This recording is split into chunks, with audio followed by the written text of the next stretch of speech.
எல்லோருக்கும் நமஸ்காரம். இன்னொரு வீடியோவில் உங்களை சந்திப்பதில் மிக மிக மிக மகிழ்ச்சி.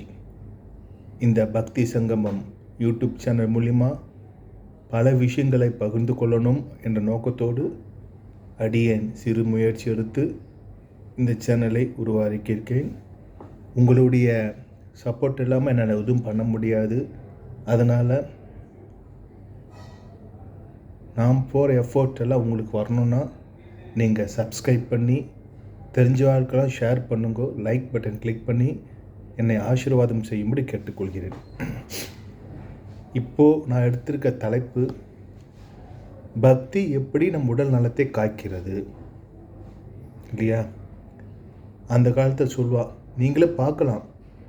பழைய மனிதர்கள், அந்த காலத்து மனுஷெல்லாம் பார்த்தீங்கன்னா இந்த வேத பாராயணம் பண்ணுறா பாருங்க, அவளும் பார்க்குமே அவ்வளோ தேஜஸாக இருப்பாள், நல்ல உடல் வாவோடு இருப்பாள். காரணம், அவள் சொல்கிற அந்த சமஸ்கிருத வார்த்தைகள் பஞ்சிங் சொல்லுவா பார்த்தீங்களா, அது சொல்ல சொல்ல சொல்ல அந்த ஹார்ட் பீட் நல்லா இருக்கும்னு சொல்லுவாள். சுவாச கோளாறு வராது, ஹார்ட் பீட் நல்லாயிருக்கும்.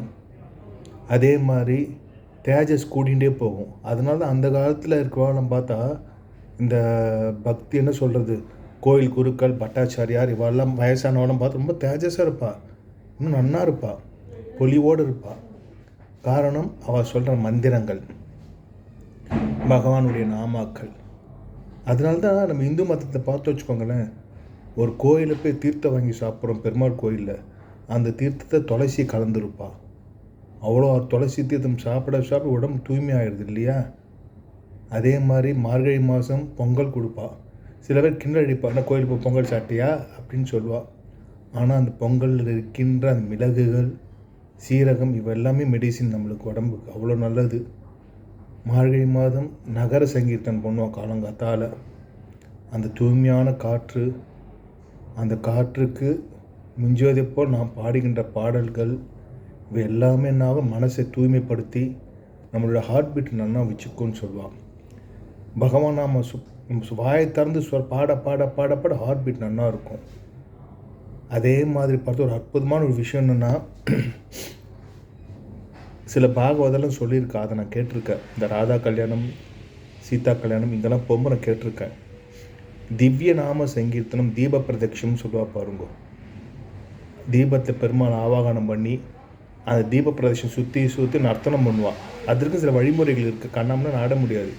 அந்த விளக்கு வைக்கிற பற்றியெல்லாம் அந்த விளக்கை தாண்டி காலை தூக்கக்கூடாதுன்னுவா. சில வழிமுறைகள் இருக்குது. என்ன சொல்ல வரேன்னா, இந்த திவ்யநாம சங்கீதத்தில் நம்ம விளக்கை சுற்றி நர்த்தனம் ஆடும்போது, கையை தட்டி ஆடி ஆடி ஆடி பாடும்போது சுகரில் அவ்வளோ கண்ட்ரோல் ஆகுமா? நீங்கள் வேணால் ஒரு டெஸ்ட் பண்ணி பாருங்களேன். ஒரு திவ்யநாம சங்கீதம் கலந்துக்கிறதுக்கு முன்னாடி சுகர் டெஸ்ட் பண்ணி பாருங்க. திவ்யநாமம் கலந்துன்ட்டு அதுக்கு அடுத்த நாள் போய் திருப்பி சுகர் டெஸ்ட் பண்ணி பாருங்க, அற்புதமாக கண்ட்ரோல் ஆகிருக்கும். இது சில பேர் சொல்ல நான் கேட்டிருக்கேன். அந்த கையை தட்டி தட்டி தட்டி தட்டி பாடும்போது அக்குப்பஞ்சர் பிரகாரம் இந்த கையை இப்படி தட்டுறதுனால என்ன ஆகுது, புத்துணர்ச்சி வருமா, உடல் சோர்வலும் போய்டுறது. இந்த காலில் குதிச்சு குதிச்சு ஆடுறோம் பாருங்க, பாடிட்டு ஆடும்போது அதுவும் உடம்பு புத்துணர்ச்சி, பிபி லெவலும் கண்ட்ரோல் ஆகுது இல்லையா? அதனால் தான் பக்தி வழியில் மருத்துவம் இருக்குது. ஸ்லோகங்கள் சொல்லியிருக்கேன். இந்த ஸ்லோகத்தை சொன்னால் அஸ்மின் பராத்மன்னு அப்படின்னு சொல்லி நாராயணத்தை ஒரு நாமாவளி இருக்குது, ஒரு பகவான் நாமா ஒன்று இருக்குது. அது சொன்னாலே போகிறோம், தீராத நோயெல்லாம் தீர்ந்துன்னு பெரியவாளே சொல்லியிருக்க, காஞ்சி பெரியவாளே. அஸ்மின் பராத்மன்னு சொல்லி ஒரு மந்திரம் நாராயணத்தில் வருது. அது சொல்லி சொல்லி அனுபவிச்ச நிறைய பேர் இருக்கா. அதே மாதிரி பக்தி கலந்த விஷயம் சொல்லும்போது, திருப்பக்குழி மரகதில் நாயகா சமேத விஜயராக பெருமாள் கோயில், வருத்த பயிரை முளைக்க வைக்கக்கூடிய மரகதி தாயான்னு சொல்லியிருக்கேன். நான் முன்னாடி வீடியோவில் சொல்லியிருக்கேன். இப்போ எதுக்கு சொல்கிறேன்னா, அது ஒரு பக்தி. குழந்தை பாக்கியம் இல்லாத குழந்தை பாக்கியம் வருது. வருத்த பயிரிங்க முளைக்குமா பார்த்தேல, அந்த வருத்த பயிர் முந்தானை முடிச்சுட்டு அமாவாசை அன்னைக்கு அந்த ஷேத்தை தங்கிட்டு வந்தால் போகிறோம். அடுத்த நாள் காலையில் அந்த வருத்த பயிர் முளைச்சிருக்கும். அந்த கோயில் பட்டாச்சாரை கேட்ட சொல்லுவா விஷயம்லாம். இப்போ எதுக்கு சொல்ல வரேன்னா, இந்த பக்தி இருக்கும், பக்தியிலையும் சில மெடிசின்ஸ் இருக்குது பாருங்க இல்லையா? அதனால் பக்தி என்ன சொல்கிறது, பக்தி செலுத்தும் பகவானோட அருள் கிடைக்கும். அதே மாதிரி பக்தி மூலிமா பகவான் சில விஷயங்கள் நமக்கு சொல்லியிருக்கார், உணர்த்திருக்கார். ஒவ்வொரு பகவான் உணர்த்திருக்கார். அதனால தான் என்ன சொல்லுவான், அந்த காலத்தில் அவன் ஸ்லோகத்தை சொல்லுவான். விஷ்ணு சகஸ்ரநாமம் சொல்லும்போது பகவானுடைய மந்திரத்தையும் சொல்கிறோம், நம்மளுக்கு நாமே தூய்மைப்படுத்திக்கிறோம். கந்த சஷ்டி கவசம் அது சொன்னாலே போதும், ஹார்ட் பீட் நல்லா இருக்கும். இப்போ சமீபமாக எல்லோரும் கேள்விப்பட்டிருங்க, விட்டல் விட்டல் விட்டல் விட்டல் விட்டல் விட்டல் சொல்லும்போது ஹார்ட் பீட் நல்லா இருக்கான், ஹார்ட் அட்டேக்கே வராதுன்னு சொல்கிறான். ஒரு பக்தி, இவ்வளோ விஷயம் இருக்குது. அதெல்லாம் விட்டுட்டு நம்ம பைசா பைசா பைசா பைசா பைசான்னு ஆசைப்பட்டுண்டு கஷ்டப்பட்டுண்டு ஒரு கோட்டீஸ்வரனாக இருக்குன்னு வச்சுக்கோங்க. ஒரு உதாரணத்துக்கு சொல்கிறேன், பெரிய கோட்டீஸ்வரர் அவன் மரணம் சம்பவிக்கும் போது அந்த கோடிக்கணக்கு எத்தனை கூட்டப்பாரா கூட, கோடிக்கணக்கு புதைக்க வைப்போறா, இல்லை கோடிக்கணக்கு எத்தனை அந்த மிஷின் உள்ள மின்சார எரிவு உருட்டுவாள், அது உள்ள கோடிக்கணக்கு வச்சா பண்ண போகிறா? இல்லையே, ₹1 நாணயத்தை நெத்தியில் வச்சு அனுப்புவா. எதுக்கு சொல்ல வரேன்னா, பகவான் நம்ம சொல்லணும்.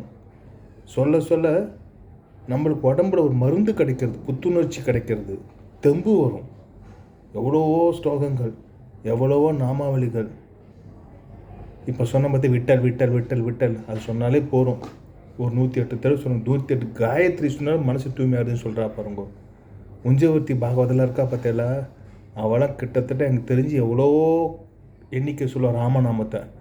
ராமா ராமா ராமா சொல்லும்போது ராமநாம அனுபவம் வருது. அதனால் அவளோட மனசும் என்ன சொல்கிறது, அவளோட மனசும் புத்துணர்ச்சியாகிறது, தூய்மையாகிறது. உண்மையான ஒரு உஞ்சவர்த்தி பாகவதர் கடவுளுக்கு சமமானவர். காரணம், எவ்வளவோ ராமநாமாக்களை பாராயணம் பண்ணுற அவளும். காரணம், அவன் ஃபேஸை பார்த்து தேஜஸாக இருக்கும் பாருங்க. காரணம், அவள் சொல்கிற அந்த மந்திரங்கள், நாம சங்கீர்த்தனங்கள், கீர்த்தனங்கள்.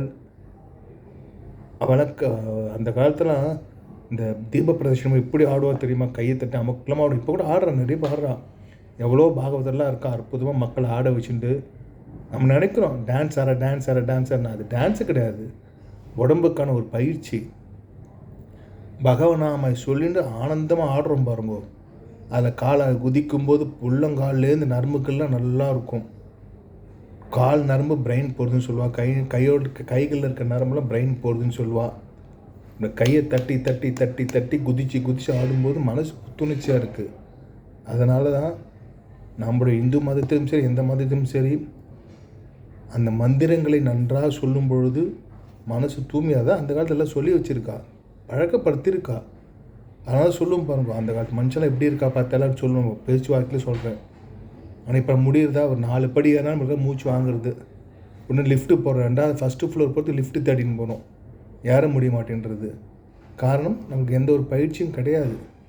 காத்தால் எழுந்துக்கிறோம், ஸ்நானம் பண்ணுறோம், சாப்பிட்றோம், வேலைக்கு போகிறோம், சாயந்தரம் வரும், டிவி நிகழ்ச்சி பார்க்குறோம், தூங்குகிறோம். இதுதான் பண்ணிட்டு இருக்க மொழிய மனசுக்கும் சரி உடம்புக்கும் சரி நம்ம எந்த ஒரு பயிற்சியும் கொடுக்கறதில்ல.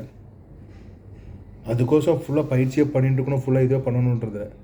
நேரம் கிடைக்கும் போதெல்லாம் மந்திரங்கள் சொல்லுங்க, பகவத் கைங்கிறதுக்கு ஈடுபடுங்கோ. அது ஈடுபடும் மனசு தூய்மையாக இருக்குது, டென்ஷனுக்கு ஸ்ட்ரெஸ் கம்மியாகும். எவ்வளோக்கு பகவானுடைய நாமாக்களை பாடிண்டு ஆடிண்டு சொல்லிண்டு எவ்வளோ சொல்லிகிட்டே போகலாம். என்னென்னமோ வருது, சொல்லணும்னு தோன்றுறது. ஆனால் நம்ம முடியுறதா, முடிய மாட்டேன்றது.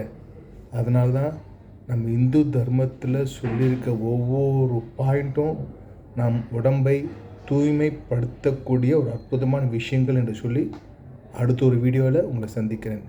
தயவுசெய்து இந்த வீடியோ பிடிச்சிருந்தால் ஷேர் பண்ணுங்கள், பெல் பட்டனை கிளிக் பண்ணுங்கள், லைக் பண்ணுங்கள். இங்கே எல்லா தெரிஞ்சவர்களுக்கும் ஷேர் பண்ணி எனக்கு ஆசீர்வாதம் பண்ணணும்னு கேட்டுக்கிறேன். பாய்.